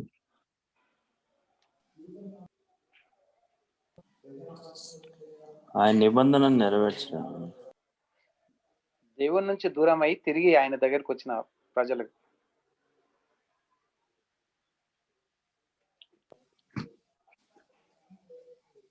గాడ్స్ కింగ్డమ్ ని ఎస్టాబ్లిష్ చేసుకుంటూ వెళ్ళడం అనుకుంటున్నాను. గాడ్స్ కింగ్డమ్ ని ఎస్టాబ్లిష్ చేసుకుంటూ వెళ్ళడం ఎవరి పని? అంటే దేవుడు కాబట్టి. అలా కాదు, మీరు చెప్పిన దానికి నేను వెంటనే కొరాలరీ క్వశ్చన్ వదిలేశాను. దేవుని కింగ్డమ్ ని ఎస్టాబ్లిష్ చేసుకుంటూ వెళ్ళడమే పని అంటే ఎవరి పని?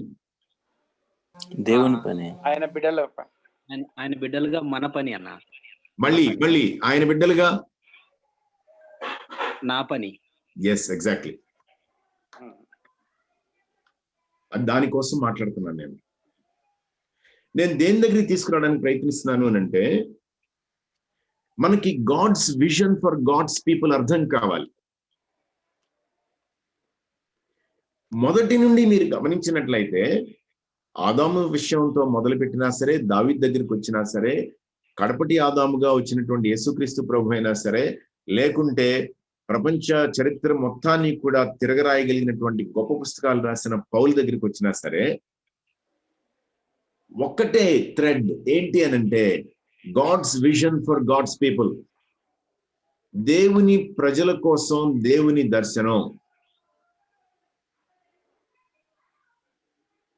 అన్యులని, శత్రువులని, బలహీనులని, భక్తిహీనులని, రకరకాల మాటలు, పాపులని, అపరాధులని, దోషులని, రకరకాల మాటలు బైబిల్ వాడినా సరే, చివరికి బైబిల్ మొత్తం మీద మనకి చెప్పే విషయం ఏంటంటే అలాంటి వాళ్ళ కోసమే క్రీస్తు యుక్త కాలంలో చనిపోయాడు. అంటే యేసుక్రీస్తు ప్రభువుని గురించినటువంటి సత్య సువార్త ప్రపంచంలో ఉన్న ప్రతి ఒక్కరికి చేరాలి. 1 పేతురు 2:9 గమనించినట్లయితే కనుక, చీకట్లో నుండి ఆశ్చర్యమైన తన వెలుగులోని పిలిచిన వారి గుణాత్మ్యం ప్రచురం చేయ నిమిత్తము ఏర్పరచబడిన రాజులైన యాజక సమూహం, పరిశుద్ధ జనం, దేవుని సొత్తైన ప్రజలు. It's a people group all the time. It's a community. అందుకే కాండాల్లో మనం జాగ్రత్తగా చూసుకుంటా వచ్చినట్లయితే ఆ ప్రయాణాలన్నింటిలోనూ కూడా వాళ్ళని ఉద్దేశించి ఒక మాట వాడుతూ వచ్చింది తెలుగు బైబిల్. సర్వ సమాజం, పీపుల్, ఎంతసేపు పీపుల్, నా ప్రజలు.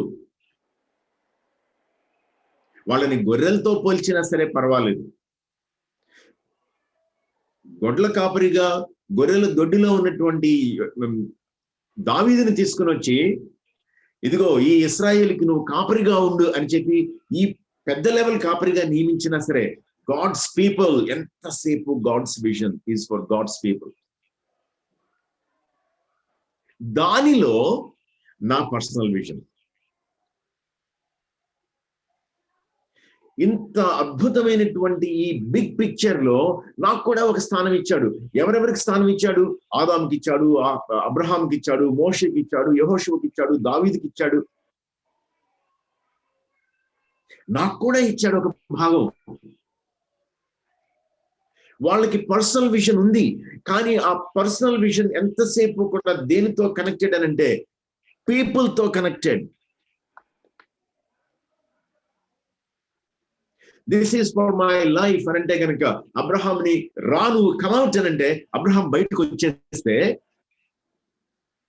ఎవరి కోసం రమ్మన్నాడు? ప్రజల కోసం రమ్మన్నాడు. ప్రజల్ని తయారు చేయబోతున్నాను అన్నాడు దేవుడు. అదే పిక్చర్. ఈ భూమంతా నా పిల్లలు నిండుతారు అని అంటే ఎవరిని చూడగలిగాడు? ఆ పిల్లల్ని చూడగలిగాడు. ఇస్సాకు మీదకి కత్తెత్తినప్పుడు కూడా అరే ఈ కత్తెత్తమన్నటువంటి ఆ దేవుడే కదా నా కోసం నా పిల్లల కోసం ఆ భూమిని ఇస్తాడు అన్నటువంటిది ఉంది at the back of his mind still. అంటే ఆ దర్శనంలో ఈ ఘట్టం అనేటువంటిది ఆ ఒరిజినల్ దర్శనాన్ని ఏ విధంగానూ కూడా క్లాష్ లేదు, కాన్ఫ్లిక్ట్ లేదు ఆయనకి. మోషే కూడా అంతే. తన ప్రజలకి దేవుడిచ్చినటువంటి వాగ్దానం నెరవేరాలి అని అంటే అబ్రహాము మా పితరుడికి ఇచ్చినటువంటి వాగ్దానం నెరవేరాలి అని అంటే కనుక నేనేం చేయాలి? ఒక దెబ్బ కొడితే కనుక వాడు చచ్చిపోతాడు, మిలిటరీ పవర్ చూపిద్దామని అనుకున్నాడు, కానీ పారిపోవాల్సి వచ్చింది. కానీ తననే తీర్పరిగాను విమోచకుడిగాను దేవుడు నియమించాడు అనేటువంటి విషయం ఆయనకి అర్థమైంది, ప్రజలకి అర్థమైంది. అంటే God's vision for this person is connected with or is part of God's vision for his people. నా వ్యక్తిగత జీవితం పట్ల దేవునికి ఉన్నటువంటి దర్శనం అనేటువంటిది దేవుని ప్రజల పట్ల దేవునికి ఉన్నటువంటి దర్శనంలో భాగం మాత్రమే. It can never be independent of God's vision for God's people. చాలా సార్లు నాయకులు గాని, కాపర్లు గాని, ప్రసంగికులు గాని beyond their limits, beyond their levels bloat అయిపోతా ఉంటారు. అలా అలా అలా అలా పెరిగిపోతా ఉంటారు. ఎక్కడ సమస్య వస్తుంది అని అంటే దేవుని ప్రజల పట్ల దేవునికి ఉన్నటువంటి దర్శనాన్ని దాటి వాళ్ళు ఏం చేయడానికి ప్రయత్నిస్తున్నారు అని అంటే వాళ్ళ వ్యక్తిగత దర్శనం వ్యక్తి దర్శనం అయిపోతుంది. దానివల్ల ఏమవుతుంది అని అంటే an individual is projected as bigger than God's people. దేవుని ప్రజల కంటే కూడా విస్తృతమైనటువంటి రీతిలో వ్యక్తి ప్రొజెక్ట్ చేయబడుతున్నాడు. నేను ఇందాక అందుకనే సెల్ఫిషా కాదు అని ఎందుకు నేను ధైర్యంగా చెప్పగలిగాను అంటే దేవుడు నాకు అనుగ్రహించినటువంటి దర్శనం నా పట్ల కృపతో, నా పట్ల జాలితో, దయతో, తన ప్రజల పట్ల ఆయనటువంటి దర్శనంలో కొంచెం భాగం, కొంచెం షేర్ నాకు కూడా ఇచ్చాడు. ఎస్, యూ టు కౌంట్ అని అన్నాడు అనమాట దేవుడు. యువర్ లైఫ్ మ్యాటర్స్ అని అన్నాడు దేవుడు నాతోటి. నీ జీవితం నాకు కావాలి, నాకు విలువైంది, ఎందుకంటే నా ప్రజల పట్ల నాకున్నటువంటి దర్శనంలో నీ జీవితానికి కూడా కొంచెం భాగం ఉందని అన్నాడు దేవుడు. What a gracious God. ఎంత కృప కలిగినటువంటి దేవుడు చూడండి. దేవుని దర్శనం దేవుని ప్రజల పట్ల ఉన్నదానికంటే వీళ్ళందరిలో ఎవరైనా పెద్దవాళ్ళ గొప్పవాళ్ళంటే కాదు. వాళ్ళు కూడా వాళ్ళ వ్యక్తిగత జీవితాలు దాన్ని చూడగలిగారు, దాన్ని అర్థం చేసుకోగలిగారు. అందుకే it is God's vision for God's people and personal vision for God's people. అందుకే చెక్ చేసుకోమనంటుంది నేను. టైమ్ అండ్ అగైన్ చెక్ చేసుకోమంటుంది. అందుకనే is there a personal agenda? Yes, maybe. But is that agenda subservient to God's agenda? నాకున్నటువంటి వ్యక్తిగతమైన agenda అనేటువంటిది దేవుని ఎజెండాకి లోబరుస్తున్నానా లేదా? ఎప్పటికప్పుడు దేవుని ఎజెండా ఫుల్ఫిల్ అవ్వటం కోసం అని చెప్పి నా ఎజెండా దానిలో భాగంగా ఉంటుందా, ఉండటం లేదా? By understanding this, we make ourselves important in God's plan. దీన్ని మనం అర్థం చేసుకుని దానికి తగినట్లుగా బ్రతికిన రోజున మన జీవితాలు దేవుని సన్నిధిలో ప్రాముఖ్యమైనవి అవుతాయి. లేకపోతే అర్థాన్ని కోల్పోతాయి, ఉపయోగం లేదు. దేవుడు ఏం చేస్తున్నాడు అని అంటే ఇక్కడ కొన్ని మాటలు వాడతాను నేను. God's appointment, God's calling, and God's graces. కావాలని చెప్పి ప్లూరల్ వాడాను, గాడ్స్ గ్రేసెస్ అని చెప్పి.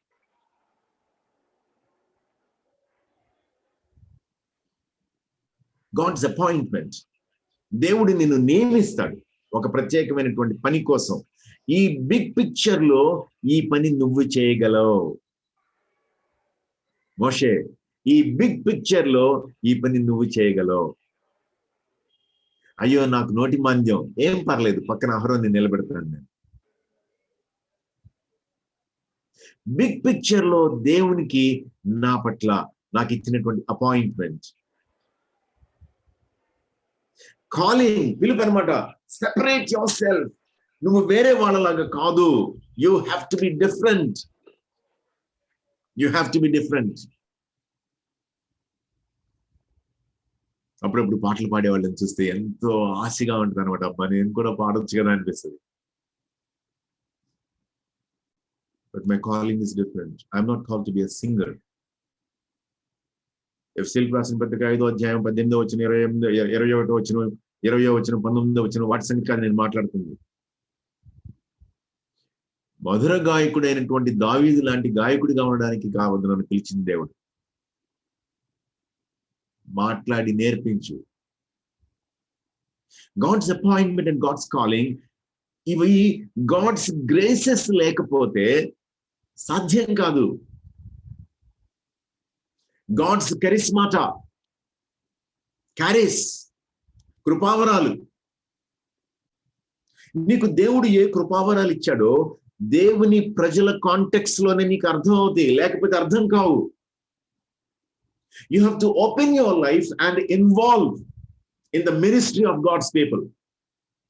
దేవుని ప్రజల సేవలో నీ హృదయం అంతా తెరుచుకొని, నీ మనసంతా విప్పుకొని దానిలో పడి పనిచేయడం మొదలు పెడితే దేవుడు నీకు అనుగ్రహించినటువంటి ఎక్విప్మెంట్ ఏంటి? God equips you. He has already equipped you. నువ్వు రక్షణ పొందినటువంటి రోజున ఆయన నీకు కృపావరాలు ఇచ్చాడు. నువ్వు వాడడం మొదలు పెట్టే కొంది, నీ పరిచర్య విస్తరించే కొంది, నీ ప్రాధాన్యత పెరిగే కొంది, సరిహద్దులు విశాలమయ్యే కొంది దేవుడు ఇంకొంచెం ఇంకొంచెం ఇంకొంచెం అంటే. నన్ను చాలా దగ్గరగా గమనించినటువంటి ఒక చెల్లెంది అనమాట. ఒకరోజు, అన్నా దేవుడు మీ సరిహద్దులు విశాలపరుస్తున్నాడన్నా అంది. భయం వేసింది నాకు ఒకసారి, బాబోయ్ అనుకున్నాను. But that is true. మనం పెంచుకోం మన సరిహద్దులు. సిస్టమేటిక్ గా ఫలాని సంవత్సరానికి నేను ఫలాని స్థాయి స్పీకర్ అవ్వాలి, ఫలాని సంవత్సరానికి నేను ఫలాని స్థాయి స్పీకర్ అవ్వాలి అని ప్రణాళికలు వేసుకుని అలాగూ అది ఒక పెద్ద వెంచర్ లాగా ప్రయత్నించి ఎదుగుతూ ఉన్నటువంటి వాళ్ళు తెలిసిన. No, that is not God's style of working. దేవుడు ఏమంటున్నాడు అనంటే, నీ దర్శనం ఆయన ప్రజల పట్ల ఆయనకున్న దర్శనంలో భాగమైపోయి నువ్వు పనిచేస్తూ ఉంటే దేవుడు కరిస్మాటా తోటి, గ్రేసెస్ తోటి, కృపావరాలతోటి నిన్ను వర్ధిల్ల చేస్తూ ఉంటాడు. ఇంకా ఇంకా ఇంకా వాడుతూ ఉంటాడు. అపొస్తలుల కార్యాలు 6వ అధ్యాయంలోకి వెళ్ళినట్లయితే మీకు అర్థమైపోద్ది. స్టెఫను స్టెప్ బై స్టెప్ ఎట్లాగో ఎదిగాడు ఆ ఉన్న కొంచెం కాలంలోనే. ఫిలిప్పు 6వ అధ్యాయానికి 8వ అధ్యాయానికి ఫిలిప్ ఏ విధంగా ఎదిగాడు. అందుకే మనం గుర్తుపెట్టుకోవాల్సింది ఏంటంటే, God's vision for God's people, personal vision for God's people. It is not for keeps. అది అక్కడ పాయింట్. నాకు దేవుడు ఒక దర్శనం ఇచ్చాడు కాబట్టి అని చెప్పి నేను జేబులో వేసుకుని పెట్టుకోవడం కోసం కాదు, పేపర్ మీద ఒక స్టేట్మెంట్ తయారు చేసి ప్రదర్శించుకోవడం కోసం కాదు. No, I write it down so that I would be able to work with greater clarity by setting my priorities. ఇది మనకు అర్థం కావాలి. మనం ఓల్డ్ టెస్టిమెంట్ సర్వే ఎందుకు చేస్తున్నాము? God's vision for God's people మనకు అర్థం కావాలి. ఒక చెల్లి మాట్లాడుతుంది, నాకంటుంది దేవుడు ఏమై ఉన్నాడో తెలుసుకోవటానికి. ఎక్సలెంట్. ఆయన ఏమై ఉన్నాడో ఆయన ప్రజలకి అర్థం కావటమే. అర్థమైనటువంటి ఆ ప్రజలతోటి భూమి యావత్తు నిండితే యెహోవాను గురించిన జ్ఞానం భూమి యావత్తు నిండుతుంది. సముద్రం జలాలతో నిండినట్లంట యెహోవాను గురించినటువంటి జ్ఞానం భూమిని కవర్ చేయాలంట. As the waters cover the sea అని అంటాడు అన్నమాట. సో అదే నాకు కనబడతా ఉండాలి ఎంతసేపు, అదే తపన, అదే ఆరాటం, అదే ప్యాషన్. దేవుడు నాకు ఇచ్చినటువంటి నియామకం, దేవుడు నాకు ఇచ్చినటువంటి పిలుపు, దేవుడు నాకు ఇచ్చినటువంటి కృపావరాలు ఎక్సర్సైజ్ చేయడానికి ఇష్టం ఉందా లేదా?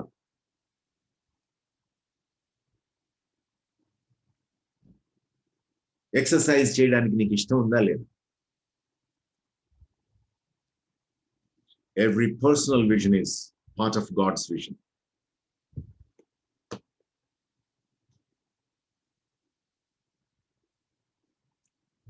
ఇది మనకి భయాన్ని పుట్టించాలి, దేవుని పట్ల గౌరవాన్ని కలిగించాలి, దేవుడు అంటే మనకి ఆరాధన కలగాలి. దేవుడు మీకు అనుగ్రహించినటువంటి కృపావరాలు మీరు పనిచేస్తూ ఉంటే, ఆయన ఆ పరలోకం నుండి కలిగినటువంటి దర్శనానికి మీరు లోబడుతూ ఉంటే ఒక్కొక్కటి మీకు అర్థమవుతా ఉంటాయి. మీ పక్కన ఉన్న వాళ్ళు మిమ్మల్ని ప్రోత్సహిస్తూ ఉంటారు, మీకు వాళ్ళు చెప్తా ఉంటారు, ఇదిగో నువ్వు ఈ పనికి వస్తావు అని అంటారు. నువ్వు ఈ పనిలో ఉన్నావేంటి, ఇది నీ పని కాదు కదా అని అంటారు. నువ్వు ఈ పని చేయొచ్చు కదా, ఇది ఎందుకు మానేసావని అంటారు. నీ ఎఫెక్టివ్నెస్ వాళ్ళకి అర్థమైపోతా ఉంటుంది, నీ ఇన్ఫ్లుయెన్స్ వాళ్ళకి అర్థమైపోతా ఉంటుంది. నిన్ను కొంతమంది మోడల్ గా తీసుకోవడం మొదలు పెట్టేస్తారు. At the end of the day చేయుటకు నీవు నాకు ఇచ్చిన పని భూమి మీద సంపూర్ణంగా నెరవేర్చే నువ్వు మహింపరచాలని కనుక నువ్వు చెప్పాలి అని అంటే ఎవరి గురించి మాట్లాడతావంటే దేవుని ప్రజల పట్ల దేవుడు నీకు అనుగ్రహించినటువంటి పని ఏంటో నువ్వు దాన్ని ముగిస్తావు. దేవుని దర్శనం ఇంకా ఇంకా విస్తృతంగా కొనసాగిపోతా ఉంది. Are you ready for that? ఆ విధమైనటువంటి పర్సనల్ కమిట్మెంట్, పర్సనల్ సబ్సర్వియన్స్ నీకు ఇష్టమా కాదా? ఇది నీ జీవితంలో స్పష్టమైతే నువ్వు విజన్ అని పేరు పెడతావో, దానిలోంచి మిషన్ బయటికి తెచ్చుకుంటావో, దానికి గోల్ సెట్ చేస్తావో, ఏదైనా సరే they fall in their place. అవి వాటి వాటి ప్రదేశాల్లో కూర్చుంటాయి. నీ కుటుంబ జీవితంలో విప్లవాత్మకమైనటువంటి మార్పులు, నీ సంఘ జీవితంలో విప్లవాత్మకమైనటువంటి మార్పులు, నువ్వు ఉద్యోగం చేసే విధానంలో విప్లవాత్మకమైనటువంటి మార్పులు, నువ్వు మాట్లాడుతూ ఉంటే ప్రజలు స్పందించే దానిలో అద్భుతమైనటువంటి మార్పు. You will experience all these things. ప్రార్థన చేసుకుందాం.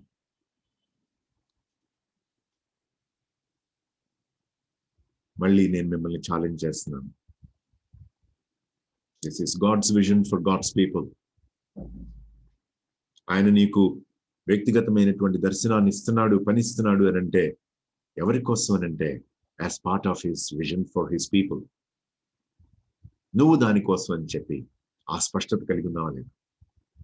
నువ్వు సండే స్కూల్ మినిస్ట్రీ చేస్తావో, బైబిల్ స్టడీ లీడ్ చేస్తావో, స్మాల్ గ్రూప్ని ఎక్కడైనా గ్యాదర్ చేసి వాళ్ళని ఎవరి కోసమైనా సరే సిద్ధం చేస్తావో, లేకపోతే చర్చ్లో ట్రెజర్గా ఉంటావో, లేకపోతే చర్చ్ కమిటీలో మెంబర్గా ఉంటావో, చర్చిలో చాపలే పరుస్తావో, ఏం చేస్తావో నాకు తెలియదు.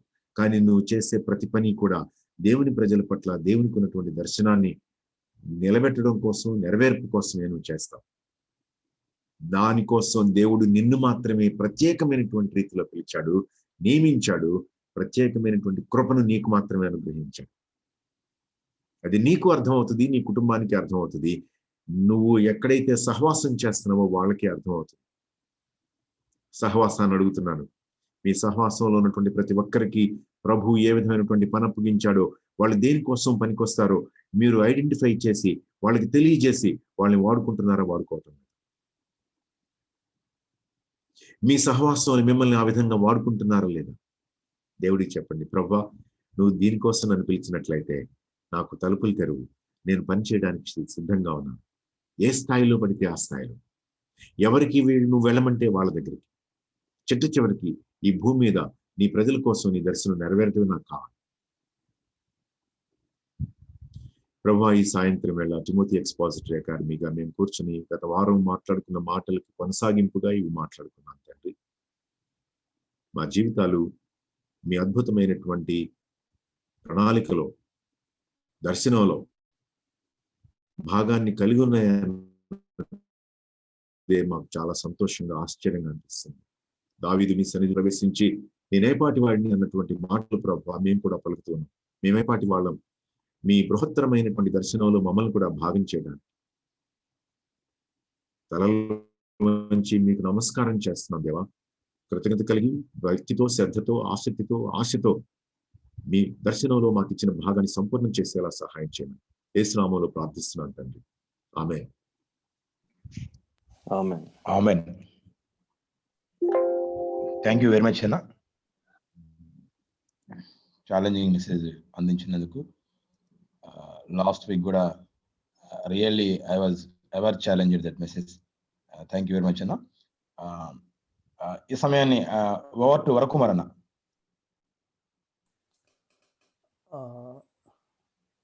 అనౌన్స్మెంట్స్ ప్రత్యేకంగా ఏమీ లేవు. ఏవైతే ఉన్నాయో నేను గ్రూప్లో పెడతాను. నేను కూడా ఐఎమ్ గ్రేట్లీ ఛాలెంజ్డ్. ఇవాళ దేవుడు చాలా స్పష్టంగా మాట్లాడాడు. దేవుడు ఇంత స్పష్టంగా మాట్లాడిన తర్వాత ఇంకా మరలా ఇంకేం మాట్లాడేదేం లేదు. Will just disperse. దేవుడు ఏదైతే మాట్లాడాడో వాటిని నేనేమనుకుంటున్నానంటే, ఇవాళ రాత్రి పడకకి వెళ్ళక మునుపు దేవుడు విన్న ప్రతి మాట మరోసారి గుర్తు చేసుకొని వాటిని ప్రభుతో చెప్పండి, ప్రభుతో ఒక కమిట్మెంట్ చేసుకోండి. That's all. అంతకనే నేనేం చెప్పదలుచుకోలేదు. మిగిలిన విషయాలు ఏవైతే ఉన్నాయో అవి నేను గ్రూప్లో పెడతాను.